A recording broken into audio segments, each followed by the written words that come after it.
आज हम आपको एक सच्ची घटना बताने वाले हैं जिसमें भगवान प्रकट हुए थे। टीवी सीरियल में आप देखे होंगे कि प्रहलाद के पिता हिरण्यकश्यप को मारने के लिए भगवान प्रकट हुए थे। ठीक इसी प्रकार विष्णु जी ने कई अवतार लिए और दुष्टों का नाश किया है। रामायण, महाभारत इत्यादि कहानी हम पढ़ते भी हैं और सीरियल भी देखते हैं। यह घटना कई युगों पहले की बात है। मैं आज आपको कुछ वर्षों पहले की एक घटना बताने जा रही हूँ जो आपको अचंभित कर देगा,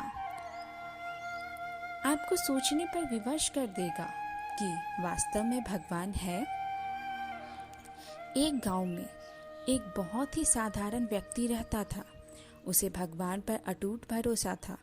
जब कोई व्यक्ति उससे हालचाल पूछता तो वह बोलता है, ठाकुर जी जाने।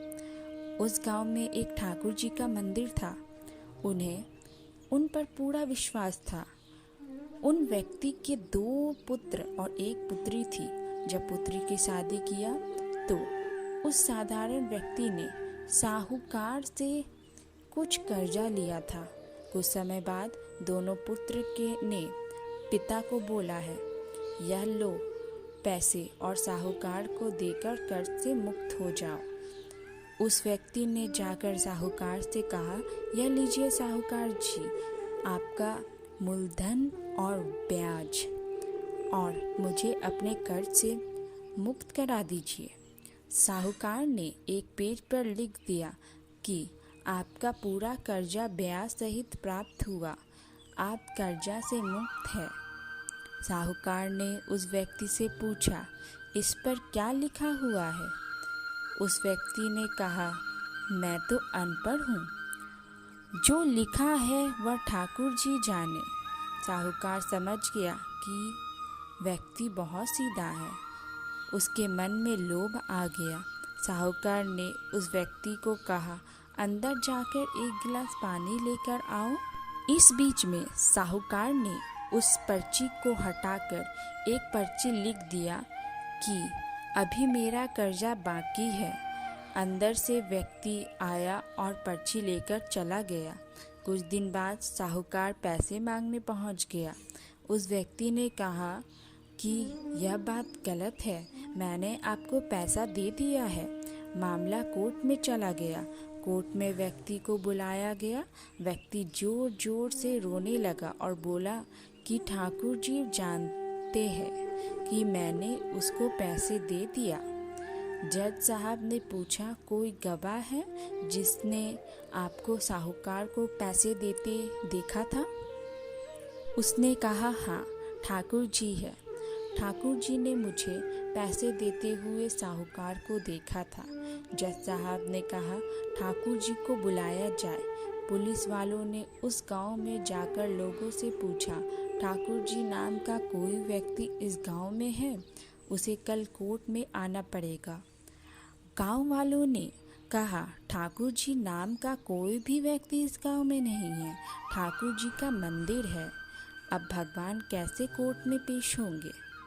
अगले दिन अदालत की कार्रवाई शुरू हुई। जज साहब के बगल में खड़ा व्यक्ति जोर से बोलने लगा, ठाकुर जी हाजिर हो, ठाकुर जी हाजिर हो। उसी वक्त एक बूढ़ा व्यक्ति सिर पर तिलक लगाए, चंदन का माला पहने हुए कोर्ट में आ गया। उस व्यक्ति ने कटघरे में खड़ा होकर बोला, सर मैं हूँ ठाकुर जी, बताइए क्या बात है? जज साहब ने ठाकुर जी से पूछा, क्या आप इस व्यक्ति को साहूकार को पैसे देते हुए देखे थे? तब ठाकुर जी ने बोला, हाँ जज साहब, मेरे सामने मैं इस व्यक्ति ने साहूकार को पूरे ब्याज समेत पैसे दे दिए हैं। आप साहूकार को यहाँ पर रोकिए और किसी व्यक्ति को साहूकार के घर भेजिए। साहूकार के घर में अलमारी में नंबर 3 में एक फाइल है। उस फाइल में 22 पेज है। वह पर्ची रखा हुआ है जिसमें लिखा हुआ है कि यह व्यक्ति ने ब्याज समेत पैसे दे दिए हैं। वह व्यक्ति इतना बोलकर चला गया। कुछ देर बाद सिपाही वापस आया और जज साहब को एक पर्ची दी। यह पर्ची जिसमें लिखा हुआ था कि पूरा पैसा ब्याज समेत मिल गया। जज साहब ने कहा, ठाकुर जी कहाँ गए? उसको बुलाओ। ठाकुर जी दिखाई नहीं दिए। अगले दिन जज साहब उस व्यक्ति के गांव गया। पूरा गांव में खोजा पर ठाकुर जी नहीं मिले। सभी व्यक्ति ने कहा कि वह वृद्ध आदमी इस गांव का नहीं था। जज साहब समझ गए वह वास्तव में ठाकुर जी यानी भगवान ही थे। जज साहब ने उसी वक्त अपने पद से इस्तीफा दे दिया। जब साहब भारत के सभी मंदिरों में घूम घूम कर उसके दरबार पर मिट्टी को अपने सिर पे लगाते थे, किसी मंदिर में बैठते नहीं। जज साहब कहते थे, हमने भगवान को अदालत में बुलाकर खड़ा किया था, फिर मैं किसी मंदिर में कैसे बैठ सकता हूँ?